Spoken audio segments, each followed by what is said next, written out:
Y tal y como lo decíamos en el bloque anterior, vamos a arrancar esta noche, este encuentro en Cuarto Oscuro, Decisiones y Consecuencias, con una entrevista vía Zoom desde Chile. ¿No? Va a estar con nosotros y con todos ustedes también. Hernán Silva Cepeda. Él es educador popular y trabajador social que integra el colectivo Pelota al Piso desde Chile. Hernán, muchísimas gracias por tu predisposición, por tu tiempo y estar con nosotros y con la gente de Formosa. Bienvenido a Cuarto Oscuro. No, muchas gracias a todas, a todos por la invitación. Estamos muy felices de haberla recibido y de poder justamente estar concretando la misma, así que ojalá que podamos tener una linda conversación. Seguro, seguro que sí. A ver, ¿cómo surge, en principio, para poder contextualizar, cómo surge Pelota al Piso y cuál es la realidad del trabajo que desarrollan por las nuevas masculinidades? El Pelota al Piso es un colectivo que surge desde otro colectivo que era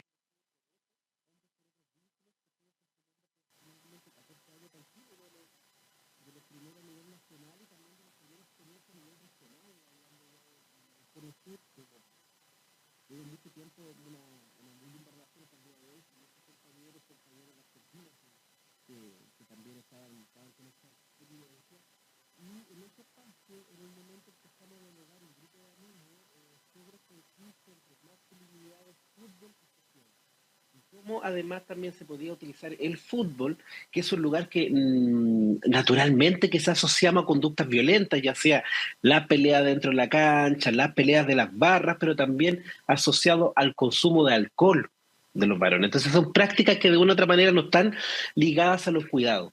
Pero le queríamos dar vuelta un poquito la tuerca a ese espacio y decir cómo podemos repensar el fútbol desde otras maneras también. Porque el fútbol también tiene esa cara. Tiene una cara que, que los varones nos reunimos, nos encontramos con nuestros padres, ¿ya? Nos encontramos a través de la televisión o de una cancha de fútbol, conversando, dialogando. Entonces, ¿cómo éramos capaces de transformar ese espacio? Y cómo un grupo de amigos, entre esos Pancho, Francisco Faría, el Johnny, Juan Lago, Claudio Duarte y yo, éramos hinchas de fútbol de club deportivo, íbamos al estadio, a la cancha, quisimos generar un espacio que pudiesen dialogar estos tres temas. De ahí empieza a salir, de ahí emerge el colectivo Pelota al Piso. Pero además también los que participamos en el colectivo venimos de otra experiencia de trabajo con varones, sobre todo enfocado ya sea en militancia, en organizaciones sociales y políticas, como también en espacios laborales. En lo personal, yo vengo trabajando hace más de 12 años con varones en diferentes contextos, ya sea en la educación secundaria, trabajé con varones privados de libertad en cárcel, además con varones que tienen consumo problemático de droga, y actualmente trabajo en una universidad pública acá en Chile. Eh, la masculinidad, quizás después lo vamos a poder profundizar en este tema, pero la masculinidad de por sí se asocia a ciertas prácticas de riesgo. Solamente como dato y como una pista también para que vayamos entendiendo, en la cárcel en Chile el 85%, más del 85% están pobladas por varones, y el alcohol es la octava causa de muerte de los varones en Chile, ¿ya? Y mayoritariamente las personas que consultan a los programas de tratamiento de droga son varones, entonces hay algo ahí, un cruce. Hernán, ¿qué pasa con el impacto que tiene en el rol del varón en esta heteronorma, ¿no? Que rige a la sociedad en su conjunto, la crisis que hay, la crisis económica y social que vivimos? Porque hay una precarización laboral. Vos decías que el consumo de sustancias, ya sea el alcohol o las drogas, repercuten mucho en el rol del varón, en el rol masculino. ¿Y esto genera más violencia todavía?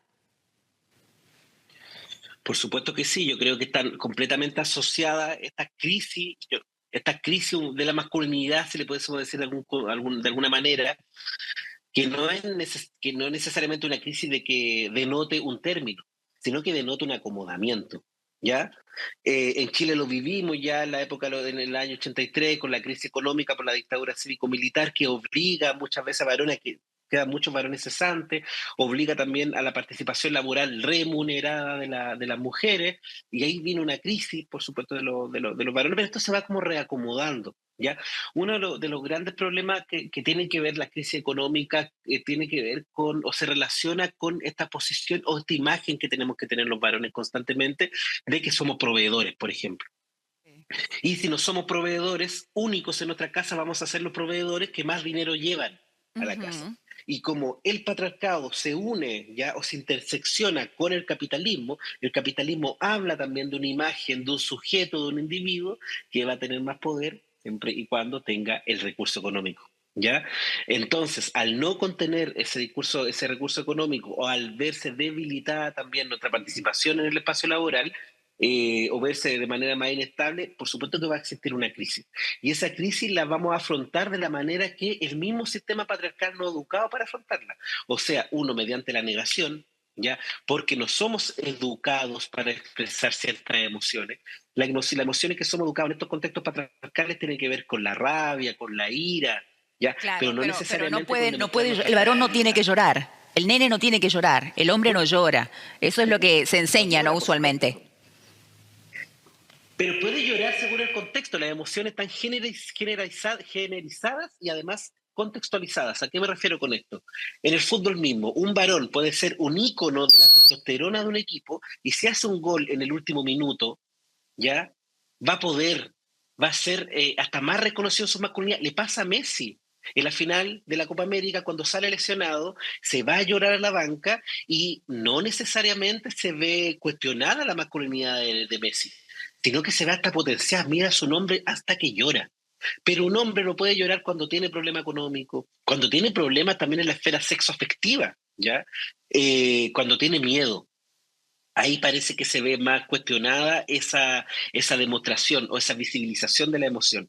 Entonces las emociones están justamente contextualizadas y generizadas según este aroma ya patriarcal que va como estructurando las relaciones. Y con la otra cosa que me decía que no me gustaría pasarla por alto, con esta relación también con la heteronorma. La masculinidad es una constante demostración del ser. Ya, tú le preguntas a cualquier varón en la calle qué es ser un hombre, lo más probable que te pregunte, responda que es ser un hombre es no ser algo. Y va a ser no ser mujer, no ser niño, no ser homosexual. La homofobia, o lo que yo prefiero referirme como el homo-odio, la fobia uno le tiene a la araña, a los ratones. No sé si una fobia la va a poder tener una persona que se enamora de una persona del mismo sexo. Yo no sé si podrá asumirse eso, además como que biologizar algunas prácticas sociales, pero eso es arena de otro costal. El homo-odio se transforma en un verificador de masculinidad constantemente. ¿Ya? Y además de una forma más o menos extraña, por decirlo menos, digo extraña entre comillas, porque muchas de nuestras prácticas de demostración de poder hacia otros hombres tiene que ver con prácticas medio amoróticas, el tocarnos el cuerpo, ¿ya? La competencia constante también de quién tiene cierta parte del cuerpo más grande que la otra persona, ¿ya? Algunos juegos también homoeróticos que tenemos los varones, ¿ya? Pero que curiosamente son demostraciones de masculinidad heterosexual. Entonces ahí se juega un poco como con la ambigüedad. Pero el homoodio es una demostración constante de nuestra virilidad más que nada. ¿Sí? Entonces se transforma en un campo de entrenamiento de nuestra masculinidad. Ahora, ¿cómo se trabaja para luchar contra la heteronorma, este homo-odio que mencionás? ¿Cómo se trabaja Mm, para formar masculinidades sanas, ¿no? Estas nuevas masculinidades desde nuestros chicos, porque esto implica, así como acá hay una ley para educación sexual integral que me parece fundamental y que Argentina hizo punta en Latinoamérica sobre un montón de normas que tienen que ver con tratar de orientar los derechos para crear una sociedad más sana. Pero ¿cómo se hace para poder educar a las nuevas generaciones y tener masculinidades más sanas a futuro, lo que va a implicar hombres socioafectivamente mejor dotados y además menos violencia en las calles, menos violencia dentro del seno familiar? Hernán. sí, mira, yo en lo personal no soy muy amigo, quiero hacer una aclaración, no soy muy amigo del concepto nueva masculinidad, porque por dos cosas. Ya, yo creo que para contextualizarlo, porque no sé si podremos crear una nueva masculinidad, uno, como que yo creo que hay que rescatar prácticas que tenemos los varones históricamente, ¿ya? Y otra cosa que tampoco creo que podamos pasar de una identidad a otra. Yo pienso que estamos en un devenir, en un recorrido. Entonces, en ese devenir, en ese camino que es bien bonito, nos vamos encontrando con los viejos y los nuevos, como diría Eduardo Galeano, con las luces y las sombras. ¿Ya? Y en esas luces y sombras tenemos que ir reconociendo dónde podemos ir avanzando. Y también ciertas prácticas de resistencia, prácticas en las cuales hemos rechazado estos mandatos patriarcales. ¿Ya? Pero más allá de la denominación de nueva masculinidad, una masculinidad más sana, otra una masculinidad como más respetuosa, yo creo que el fondo está en poder conectarnos con una práctica que se nos fue negada desde el inicio de nuestras vidas, que fueron las prácticas de cuidado. Ya, a los varones se les asume más con lo público, con el hecho también, con estas intersecciones que te decía yo, como con el capitalismo, de tener que proveer constantemente, de tener que demostrar constantemente una virilidad, nos ha hecho alejarnos de las prácticas de cuidado, ¿ya? Los varones acá en Chile, solamente para entregar como algunos datos, la mayoría de los varones que no viven con sus hijos, hijas, hijes, no pagan la pensión de alimentos, ¿ya?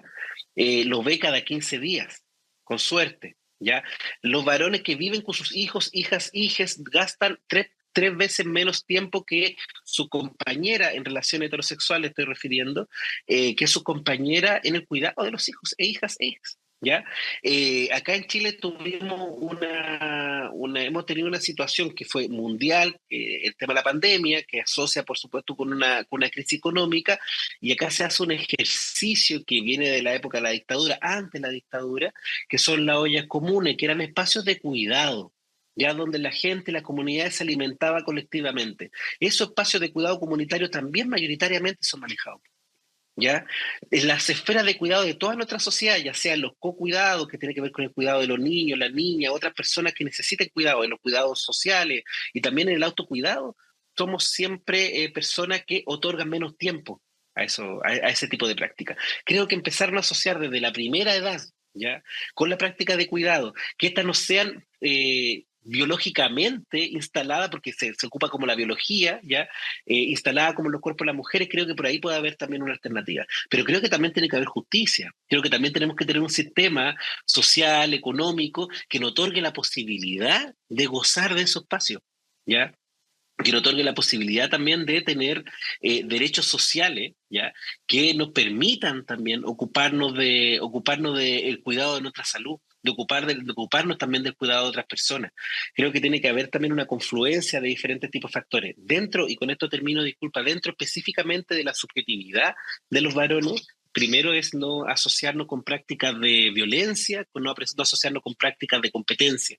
La brújula se transforma en una competencia en la masculinidad. Ya una competencia, no, perdón, la competencia se transforma en una brújula identitaria y creo que también hay que criticar un poquito esos factores. Claro. Ahora, Hernán, acá en Argentina desde el 2015 hubo un gran movimiento lila en la lucha de muchas mujeres y disidencias contra las violencias de distinto tipo que ejerce el varón por ser varón sobre la mujer.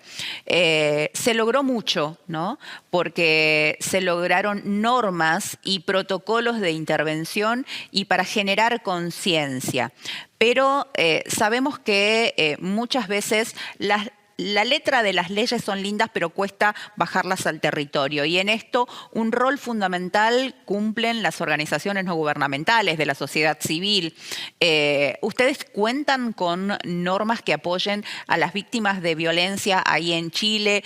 ¿Cómo trabajan para poder rescatar y para que hagan este devenir que decís vos, los varones que ejercieron en algún momento de su vida la violencia hacia las mujeres para poder desandar ese camino y redescubrirse como varones más sanos?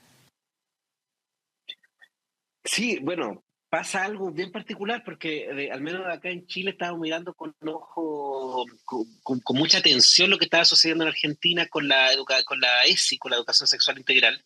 Y ahora justamente con esta pérdida o esta llegada al gobierno, dame un segundito, sí, hubo como un ruido acá. Con la llegada del gobierno de Milei, vemos por supuesto que se ha estado mermando esta buena práctica que la miramos con muy buenos ojos acá desde Chile. Eh, pero específicamente lo que me estaba comentando, lo que me estabas preguntando tú, acá en el Mayo Feminista del año 2018 se crea una ley que fue la ley 21.369 que busca erradicar la violencia de género dentro de la universidad. Ahí podemos tener una ganada importante el Mayo Feminista de la revolución de la revuelta feminista en el año 2018. Y eso como primer punto, lo que obliga a toda la universidad en Chile a contar con ciertos protocolos que invite a los varones también a abandonar algunas prácticas de violencia y que también la academia, las universidades empiecen a trabajar en la transversalización de género. Punto número uno. Ahora hace poco se acaba de aprobar la ley integral contra la violencia hacia las mujeres, recién en Chile, una ley que se está tramitando hace 10 años. ¿Ya? Nosotros en Chile tenemos una ley de aborto que solamente habla de 3 causales, ya que no un aborto, no una ley de aborto que hable también de reconocer el derecho de la mujer de su decisión. Ahí también estamos hablando de una violencia importante, que es una violencia política que viene del Estado. El Estado no permite que la mujer elija sobre su cuerpo. Y ahí la responsable justamente es desde el presidente para abajo. ¿Ya? Sí, no estamos garantizando justamente ese punto. En Chile no existe un programa, se acaba de eliminar los programas que atendían a los varones que habían ejercido violencia hacia la mujer. Mucha crítica tenían esos programas. Yo tampoco los defendía mucho, pero ahora no contamos con ninguna oferta programática. ¿Ya? Ahora, hace un tiempo, existe una ley de feminicidio acá en Chile, ya que ha reconocido esa categoría y ha otorgado mayores penas también a la persona que ejercen ese tipo de violencia, pero no contamos también con una ley, con una práctica importante de prevención de la violencia, y creo que ahí la educación sexual integral es importantísima, porque justamente cuestiona la forma y la norma y la estructura que van construyendo un tipo de varón que se construye, un tipo de masculinidad que se constituye como un factor de riesgo. Y acá me gustaría detenerme en 2 cosas. Factor de riesgo uno, acá específicamente en Chile. Factor de riesgo uno, somos las personas que más ejercemos violencia a los varones, ejercemos violencia hacia las mujeres y las niñeces en Chile. Está demostrado por el Instituto Nacional de Estadística. Más del 75% de la denuncia somos varones. ¿Ya? Cuando hablamos de violencia sexual, más del 95% de la denuncia en tribunales de justicia, en fiscalía, por hechos de violencia de connotación sexual, somos varones las personas que estamos siendo juzgados.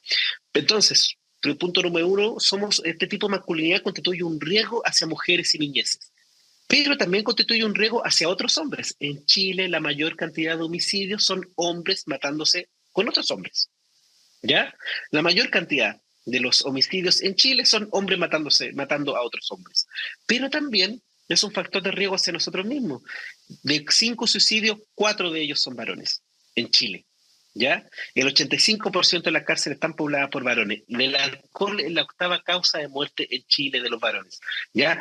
Entonces, este tipo de masculinidad que construyen las sociedades patriarcales en intersección con la racialización, en intersección con el capacitismo, en intersección también con el capitalismo, generan un tipo de masculinidad que se constituye en un factor de riesgo para nuestras sociedades y para nuestras democracias. ¿Ya? Entonces este es un tema político que completamente impacta nuestro goce de derechos humanos. Entonces estamos muy a la deriva. Es lamentable lo que sucede con Argentina, porque estábamos mirando a Argentina con muy buenos ojos, sobre todo en el aspecto de la educación sexual. Como para poder redondear, ¿no? ¿Cómo nos ven a nosotros con este cambio de rumbo después de toda esta implementación de políticas y ahora un gobierno que niega los femicidios, que no reconoce las violencias y que elimina el Ministerio de las Mujeres, Diversidad y Género, por ejemplo? Sí. Lo vemos como un retroceso para Latinoamérica, importantísimo, es terrible para la democracia que haya personajes como Javier Milei a gobernar un país, ya un país que desde al menos de este lado de la cordillera lo miramos con unos ojos de aprendizaje, ya de admiración también con el pueblo argentino, sobre todo en estos temas, sobre todo en temas de género, ya, sobre todo en temas de derechos humanos, sobre todo también en temas de derechos sociales hacia las mujeres. Pensamos que es lamentable que por supuesto que no le echamos la culpa al pueblo argentino de que vote a un tipo como este, sino que yo creo que son consecuencias de muchas cosas. Acá en Chile tendremos a denominar a las personas, sobre todo de escasos recursos, como ignorantes cuando votan a estos personajes de derecha que nos odian. que odian a la gente empobrecida. Pero justamente tiene que ver con que la gente que debería haberle otorgado una respuesta más digna también se equivocó. Ya, entonces parece que tenemos que empezar de nuevo. Es un retroceso, respondiendo a tu pregunta, un retroceso importante en los derechos humanos en Latinoamérica, en un país tan importante en este tema como Argentina. Pensamos que se van a levantar como se han levantado otras veces y van a recapacitar como han recapacitado otras veces y vamos a poder construir una Latinoamérica un poquito mejor. Un poquito mejor, nos falta mucho, pero si nos tomamos de las manos podría ser mucho mejor y yo en eso creo completamente. Creo que somos un continente hermoso, que tenemos mucha sabiduría, que tenemos mucho conocimiento y que lo vamos a lograr reflotar nuevamente para salir de esta crisis que también la tenemos acá en Chile. En Chile tenemos un gobierno supuestamente progresista con Gabriel Boric, pero que en estas temáticas no hemos avanzado. No hemos avanzado de manera importante. En la temática específica de los trabajos con varones del gobierno de Gabriel Boric no ha venido ninguna propuesta. Nada, no, estamos completamente en cero. Hernán, te agradecemos muchísimo tu predisposición, tu sabiduría Nada. y tu experiencia compartida con nosotros aquí desde la frontera norte de Argentina Muchas por tu gracias. predisposición y las puertas están abiertas. Muchísimas gracias. No, muchas gracias a ti, saludos a todos, a todas, a todos por allá, un gustazo, saludo también de parte de los compañeros colectivos, así que un gran abrazo al pueblo amigo argentino. Eso. Muchísimas gracias.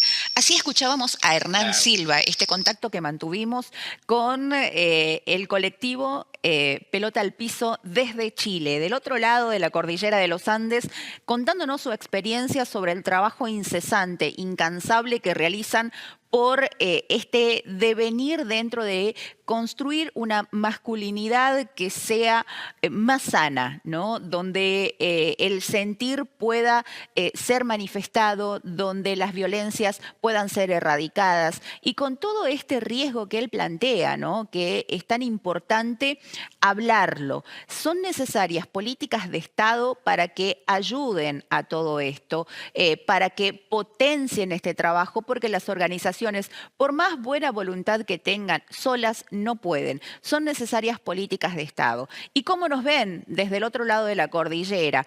Hablando sobre todo el avance en materia normativa que había logrado la Argentina, este ejemplo, y ahora este retroceso, dicen desde Chile, ¿no? Ellos ven este retroceso en materia normativa que se vive en el país, este retroceso con esta actual gestión. En un ratito vamos a continuar. Breve pausa y ya seguimos.